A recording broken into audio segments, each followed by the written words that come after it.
بسم اللہ الرحمن الرحیم۔ بینک دولت پاکستان یعنی اسٹیٹ بینک آف پاکستان نے اپنے زر مبادلہ کے ذخائر کو مضبوط بنانے اور روپے کو مستحکم کرنے کے لیے 1 جون 2024 سے 30 مئی 2025 کے دوران inter bank foreign exchange market سے 8 ارب مالیت کے قریب امریکی ڈالر خریدے ہیں، جبکہ اتنی بڑی مقدار میں ڈالر کی خریداری کو مارکیٹ میں اس کی کامیابی کی ایک بڑی وجہ قرار دیا جا رہا ہے۔ مرکزی بینک کے اعداد و شمار کے مطابق اپریل میں اسٹیٹ بینک کی خریداری 47 کروڑ ڈالر سے زائد، جبکہ مئی میں 52 کروڑ ڈالر سے زائد رہی۔ چنانچہ سال بھر میں کی جانے والی بھاری خریداریوں کے نتیجے میں جون 2024 سے مئی 2025 کے درمیان اسٹیٹ بینک آف پاکستان کی مارکیٹ سے کی جانے والی مجموعی خریداری تقریباً 7.8 ارب ڈالر تک پہنچ گئی۔ رپورٹ کے مطابق ان مداخلتوں کے نتیجے میں متعدد ادائیگیوں کے بعد بھی اسٹیٹ بینک کے زر مبادلہ کے ذخائر جون 2024 میں 9.4 ارب ڈالر سے بڑھ کر مئی 2025 میں 11.5 ارب ڈالر ہو گئے۔ اسی دوران پاکستان نے اپنے بیرونی کھاتوں میں نمایاں بہتری دکھائی اور مالی سال 2025 میں 2.1 ارب ڈالر کا کرنٹ اکاؤنٹ سرپلس ریکارڈ کیا۔ تاہم مالی سال 2026 کے آغاز میں ہی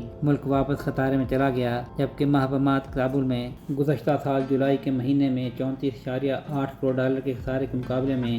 جولائی 2025 میں خسارہ 25.4 کروڑ ڈالر رہا۔ مرکزی بینک کے سینئر ذرائع کا کہنا ہے کہ حالات سازگار رہتے ہیں تو اسٹیٹ بینک کا منصوبہ ہے کہ اس کے ذخائر دسمبر 2025 تک بڑھ کر 15.5 ارب ڈالر ہو جائیں گے اور جون 2026 تک تقریباً 70 ارب ڈالر تک پہنچ جائیں گے۔ جس طرح پاکستان نے اپنے بیرونی قرضوں کی ادائیگیوں کی مد میں مالی سال 2025 کے دوران 26 ارب ڈالر کی ادائیگیاں کی تھیں، جن میں 4 ارب ڈالر سود بھی شامل ہے، جبکہ رواں مالی سال 2026 کے دوران بھی 25.9 ارب ڈالر کی واپسی کا تخمینہ لگایا گیا ہے۔ سہیل شہریار، پاک ترک نیوز۔